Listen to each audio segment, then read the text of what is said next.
नमस्कार मंडळी, श्री स्वामी समर्थ. महाशिवरात्री व्रताचे नियम. ही कामे चुकून सुद्धा करू नका, तरच व्रत संपन्न होईल. दरवर्षी माघ महिन्यातील कृष्ण पक्षातील चतुर्दशीला महाशिवरात्री साजरी केली जाते. यावर्षी 15 फेब्रुवारी 2026 रोजी रविवारी महाशिवरात्री आलेले आहे. तुम्ही वर्षभरामध्ये जितके काही सोमवार करतात किंवा महादेवांचे जे काही व्रत वैकल्ये वर्षभरामध्ये आपण करत असतो, त्या सगळ्या व्रताचं आपल्याला फक्त एक महाशिवरात्रीचं व्रत केल्यामुळे फळ मिळत असतं. प्रत्येक महिन्यात कृष्ण पक्षामध्ये ही शिवरात्री व्रत येत असतात. पण विशेष महत्त्व म्हणजे माघ कृष्ण चतुर्दशीला जी शिवरात्र असते तिला महाशिवरात्र असं संबोधलं जातं. ज्याप्रमाणे काही दिवस महत्त्वाचे असतात, त्याप्रमाणे काही रात्री सुद्धा महत्त्वाच्या असतात. उदाहरणार्थ होळीची रात्र म्हणजे होळीची जी रात्र असते, तसेच महाशिवरात्रीची रात्र, दीपावलीची म्हणजेच लक्ष्मीपूजनाची रात्र, या 3 रात्री ज्या आहेत त्यांना अनन्यसाधारण असं महत्त्व उपासनेच्या दृष्टीने शास्त्रकारांनी देऊन ठेवलेलं आहे. तर उपासनेच्या दृष्टीने, अनुष्ठानाच्या दृष्टीने त्याची फलप्राप्ती व्हावी, ईश्वराची कृपा त्वरित व्हावी, यासाठी या रात्री विशेष प्रसिद्ध आहेत. आणि म्हणून या रात्रीला जागरण करण्याला सुद्धा शास्त्रकारांनी सांगितलेलं आहे. आणि जागरणाचं सुद्धा खूप महत्त्व या रात्रींना दिलेलं आहे. महाशिवरात्रीचा महिमा वर्णन करताना ईशान संहिता या ग्रंथामध्ये असं दिलंय की माघ कृष्ण चतुर्दशीच्या दिवशी शिवलिंगाचा प्रादुर्भाव या ब्रह्मांडामध्ये झाला आणि म्हणून महाशिवरात्रीला अनन्यसाधारण असं महत्त्व दिलेलं आहे. या दिवशी नक्की काय होतं तर बघा, ब्रह्मांडातील सर्व शिवलिंगामध्ये शिवतत्वाचा संचार या माघ कृष्ण चतुर्दशीला होत असतो.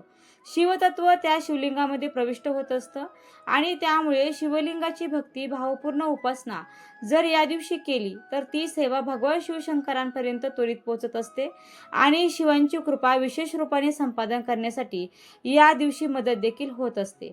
ईशान संहिता ग्रंथामध्ये असं सुद्धा सांगितलेलं आहे की शिवरात्रीच्या दिवशी जर रविवार आला, मंगळवार आला आणि त्याचबरोबर शिव नावाचा योग तयार होत असतो, 27 युगामधला तो जर योग जरी उपस्थित असेल तर त्याची विशेष फलप्राप्ती शास्त्रकारांनी दिलेली आहे. आणि यंदा बघा, ही महाशिवरात्री रविवारी आलेली आहे, त्यामुळे हा एक मोठा योग देखील तयार होत आहे. आता स्कंदपुराण काय सांगते याविषयी ते सांगते की धूपदीप नैवेद्य पूजा इत्यादी कशाने मी प्रसन्न जितका होत नाही, तितका शिवरात्रीच्या दिवशी उपवास केल्याने मी प्रसन्न होतो. बघा, असं भगवान शंकर साक्षात स्कंद पुराणामध्ये सांगतात. आणि त्यामुळे महाशिवरात्रीच्या दिवशी उपासनेला अनन्यसाधारण असं महत्त्व आहे. फक्त उपवास कसा करायचा तर तो सगळं काही खाऊन पिऊन उपवास जे सध्या करतात तर त्याला उपवास म्हणत नाहीत.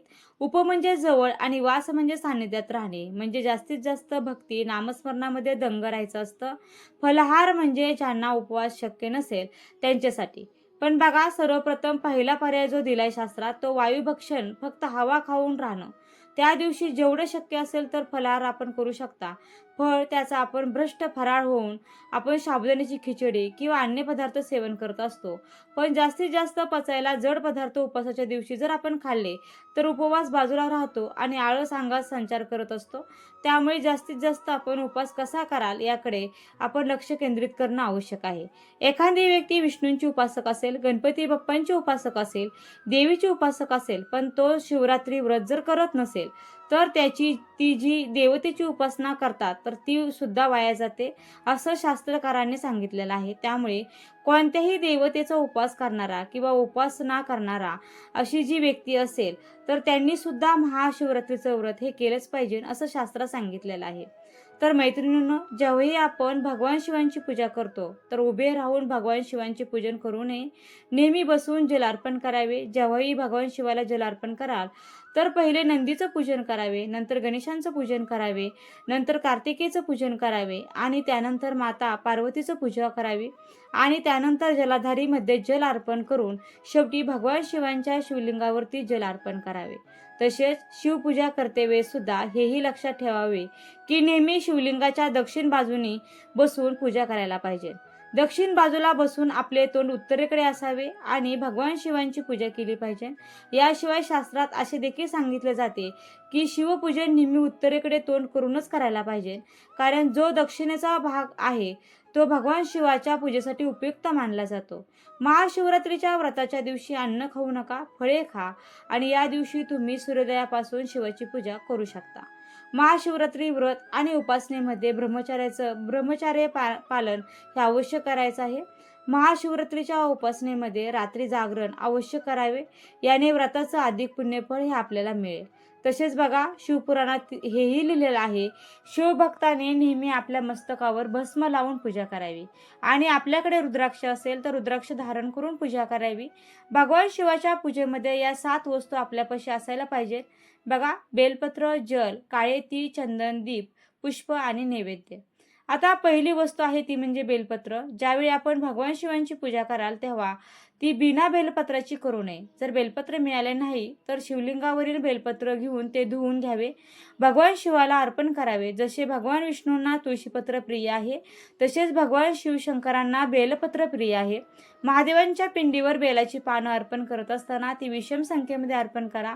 एक तर तुम्ही 1 बेलाचं पान अर्पण करू शकता, 3 करू शकता, 5 करू शकता, 7 करू शकता. पण 1 बेलाचं पान याचा अर्थ असा होतो, एका बेलाच्या पानाला 3 पाने असतात. 3 दलाचं मिळून 1 पान तयार झालेलं असतं. त्यामुळे तुम्हाला पान सुद्धा 3 दलाचं आहे की नाही हे व्यवस्थित बघून घ्यायचं आहे आणि मग ते महादेवाच्या पिंडीवर अर्पण करायचं आहे. बेलाचं पान तोडत असताना बेलाच्या झाडाला प्रथम नमस्कार करायचा आहे आणि नंतरच तुम्हाला ते बेलाचं पान तोडायचं आहे. हे पान पूर्णपणे 3 दलाचं असलेलं पाहिजे. पान जळालेलं, चिरलेलं किंवा तुटलेलं अजिबात महादेवांच्या पिंडीवर अर्पण करायचं नाही. तसेच बघा, महाशिवरात्रीचा सगळ्यात शेवटचा पण महत्त्वाचा नियम म्हणजे तुम्हाला महादेवाच्या पूजेमध्ये एखादी वस्तू उपलब्ध झाली नाही तर अजिबात नाराज होऊ नका. पण पूजा करताना, व्रत करताना महादेवाच्या पिंडीवर चुकीच्या वस्तू मात्र अजिबात अर्पण करायच्या नाहीयेत. आणि बेलाचं पान हे पालतं आणि त्याचा दांडा आपल्यासमोर येईल अशा पद्धतीने बेलाचं पान हे व्हावे.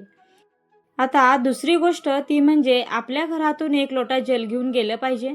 जोपर्यंत 1 लोटा जल शिव मंदिरापर्यंत तुम्ही नेता तेवढं फळ तुम्हाला कावड यात्रेचं प्राप्त होतं. त्या जलात काळे तीळ टाकून अर्पण करावे. भगवान शिवाला जलाची धारा अत्यंत प्रिय आहे आणि शिवपिंडीवर जल हे सावकाशपणे, हळुवारपणे अर्पण करावे.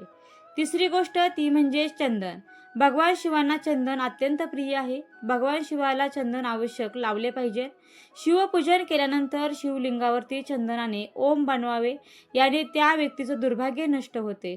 जो बेलपत्राला चंदन लावून भगवान शिवांवरती ते बेलपत्र अर्पण करतो, भगवान शिव त्याचे समस्त अमंगलाचे निवारण करतात. भगवान शिवाला चंदन अत्यंत प्रिय आहे, त्यामुळे चंदन हे भगवान शिवांच्या पूजेमध्ये आवश्यक ठेवावे.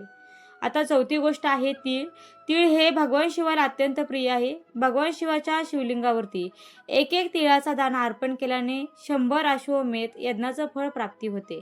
तीळ जलात टाकून भगवान शिवांना अर्पण करू शकता. 108 तिळाचे दाणे ओम नमो भगवते रुद्राय या मंत्राचं स्मरण करून शिवलिंगावरती अर्पण करावे. असे केल्याने देखील सौभाग्य प्राप्त होतं. 5वी गोष्ट आहे दीप. भगवान शिवाला दीपदान केल्याने ज्ञानाची प्राप्ती होते, सद्मार्गाची प्राप्ती होते आणि त्या व्यक्तीच्या जीवनात ज्ञानाचा अंधकार होत नाही. शिवपूजेमध्ये शिवापाशी दीपाचे दान हे आवश्यक करावे. आता 6वी गोष्ट आहे पुष्प. भगवान शिवाला पुष्प आवश्यक अर्पण करायला पाहिजे. आपल्या श्रद्धाभावाने केवड्याचं फूल सोडून कोणतेही पुष्प उपलब्ध असेल ते पुष्प शिवाला अर्पण करावे.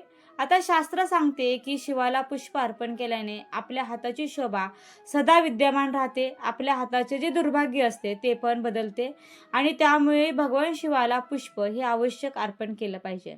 आणि 7वी गोष्ट आहे नैवेद्य. भगवान शिवाच्या पूजेमध्ये नैवेद्याच्या स्वरूपामध्ये गूळ किंवा खीर भगवान शिवाच्या पूजेमध्ये आवश्यक अर्पण करावे.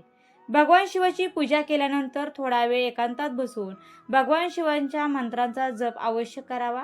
भगवान शिवाची पूजा केल्यानंतर दक्षिणा आवश्यक मंदिरामध्ये टाकली पाहिजे आणि भगवान शिवजींची अर्धी प्रदक्षिणाही केली पाहिजे. भगवान महादेव आणि माता पार्वती यांचा विवाह सुद्धा महाशिवरात्रीच्या दिवशी झाला होता आणि त्यामुळे या तिथीला अनन्यसाधारण असं महत्त्व प्राप्त झालेलं आहे.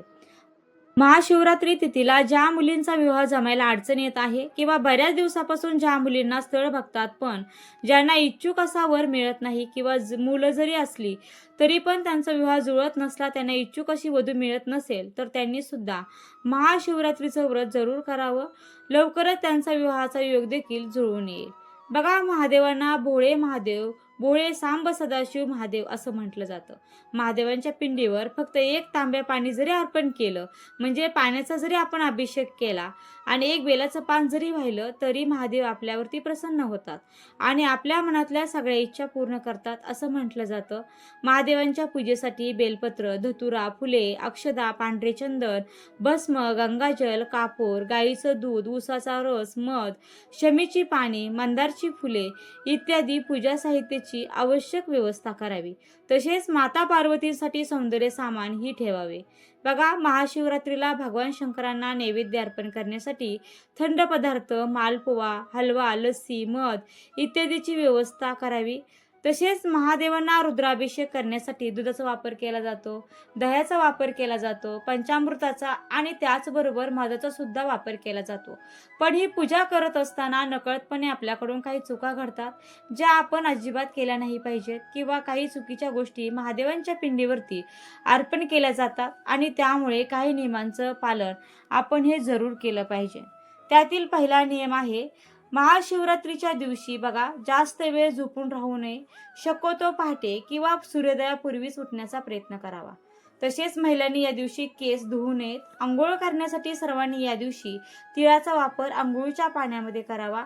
आंघोळीच्या पाण्यामध्ये काळे तीळ टाकून आंघोळ करावी. यामुळे देखील तुमच्या घरामध्ये जर काही पितृदोष असेल किंवा कालसर्पदोष असेल, तो देखील दूर होण्यासाठी मदत होते. महाशिवरात्रीच्या दिवशी तुम्ही पांढऱ्या रंगाचे किंवा फेंट रंगाचे कपडे घालू शकता. मात्र तुम्ही या दिवशी काळ्या रंगाचे कपडे ही अजिबात आपल्याला घालायचे नाहीयेत. यानंतरचा दुसरा नियम असा आहे की महादेवाच्या पिंडीवर जेव्हा आपण अभिषेक करतो, मग तो दुधाचा असो, दह्याचा असो किंवा पंचामृताचा असो किंवा पाण्याचा असो किंवा मधाचा असो, शास्त्रानुसार शंखांचा वापर महादेवाच्या पिंडीवर अभिषेक करण्यासाठी पूर्णपणे वर्ज्य आहे. बघा, शिवपुराणातल्या एका कथेमध्ये असं सांगितलं आहे की शंखचूड नावाचा एक असुर होता, एक राक्षस होता आणि या राक्षसाचा वध महादेवांनी केला होता आणि त्यामुळे शंखाचा वापर महादेवांच्या पूजेमध्ये पूर्णपणे वर्ज्य आहे. तुम्ही जर आतापर्यंत कधी महादेवांचा अभिषेक करण्यासाठी शंखाचा वापर केला असेल, तर तुम्ही महादेवांच्या चरणी माफी मागा आणि इथून पुढे अशी चूक अजिबात करू नका. कारण आपल्याकडे पूजेमध्ये जो काही शंख असतो, तर हा शंखचूड नावाचं प्रतीक आहे. आता तुमचा प्रश्न असा सुद्धा येईल की मग विष्णूंच्या पूजेमध्ये किंवा महालक्ष्मींच्या पूजेमध्ये आपण शंखाला इतकं महत्त्वाचे स्थान का देतो? तर बघा, शंखचूड नावाचा जो असुर होता, राक्षस होता, तर तो भगवान विष्णूंचा भक्त होता आणि त्यामुळे विष्णूंच्या पूजेमध्ये शंखाचा वापर हा आवर्जून केला जातो. त्यानंतरचा तिसरा नियम असा आहे, महादेवाच्या पिंडीवर किंवा महादेवांच्या मंदिरामध्ये तुम्हाला चाफेची फुले, त्याचबरोबर केवड्याची फुले, केतकीची फुले ही अजिबात अर्पण करायची नाहीयेत. महादेवांच्या पूजेमध्ये या सर्व गोष्टी वर्ज्य मानलेल्या आहेत. तसेच भगवान शिवांची पूजा करताना देखील दुधाचा अभिषेक करण्यासाठी तांब्याचं भांडं वापरू नका. तांब्याच्या भांड्यात दूध टाकल्याने, दही टाकल्याने ते बाधित होते आणि ज्यामुळे त्या भांड्यातून दूध देवाला अर्पण करण्यास योग्य राहत नाही. तसेच आपण नारळाच्या पाण्याचा देखील आपण शिवपिंडीवरती अभिषेक हा घालू शकतो, पण तो नारळ आपल्याला, जो आपण देवाला नारळ फोडतो, त्या नारळाचं पाणी आपल्याला अभिषेकासाठी चालत नाही. तर जो आपण शहाळ्याचा नारळ आहे, म्हणजे जो हिरवा नारळ आहे, तर त्या नारळाच्या पाण्याने आपण शिवपिंडीवरती अभिषेक हा घालू शकतो. आता यानंतर चौथा नियम म्हणजे महाशिवरात्रीच्या दिवशी गहू, तांदूळ, मैदा किंवा अंमली पदार्थ हे अजिबात खायचे नाहीयेत. ज्यांना एखाद्या पदार्थाचं व्यसन असेल, त्यांनी सुद्धा महाशिवरात्रीचं व्रत करत असताना कोणतेही व्यसनी पदार्थ खाऊ नये, कोणत्याही गोष्टीचं व्यसन करू नये, व्रत असो किंवा नसो. आता यानंतरचा पाचवा नियम असा आहे, महादेवांच्या पिंडीवर हळदीचा आणि कुंकवाचा वापर अजिबात करू नये. कारण महादेवांची जी पिंड आहे ती पुरुष तत्वाचं प्रतीक आहे. हळद आणि कुंकू हे सौभाग्याचं प्रतीक आहे. हळद महिला वापरतात आणि कुंकू सुद्धा महिलाच आपल्या पतीचं दीर्घायुष्य वाढावं म्हणून लावत असतात. आणि भगवान महादेव हे आहेत ते संहारक आहे, म्हणजे दुष्टांचा ते संहार करतात, आपल्याला संकटापासून वाचवतात. त्यामुळे महादेवांच्या पिंडीवरती हळदी कुंकू वाहिले जात नाही. दुसरे कारण असंही आहे, महादेवांनी वैराग्य अवतार धारण केला होता, म्हणजे गोसावेचा अवतार धारण केला होता आणि त्यामुळे त्यांच्या पूजेमध्ये फक्त चंदन, भस्म या गोष्टींचाच वापर केला जातो. त्यामुळे महादेवांच्या पिंडीवर जर तुम्ही हळदी कुंकू वाहत असाल, तर या चुका इथून पुढे अजिबात करू नका. तसेच बघा, भगवान शंकरांची पूजा करताना पंचामृताने स्नान करून नंतर शिवलिंगावरती जल आवश्यक अर्पण करावे. शेवटी शिवलिंगावरती जल अर्पण केल्यावरच तुम्ही केलेला जो अभिषेक आहे तर तो पूर्ण मानला जातो. आता तुम्हाला असा देखील प्रश्न पडू शकतो की जेव्हा आपण महादेवांची पूजा करतो तेव्हा माता पार्वतींची सुद्धा पूजा करा असं आवर्जून सांगितलं जातं. कारण वर्षभरामध्ये सुद्धा आपण महादेवांची वर्षभर व्रत वैकल्य करत असतो.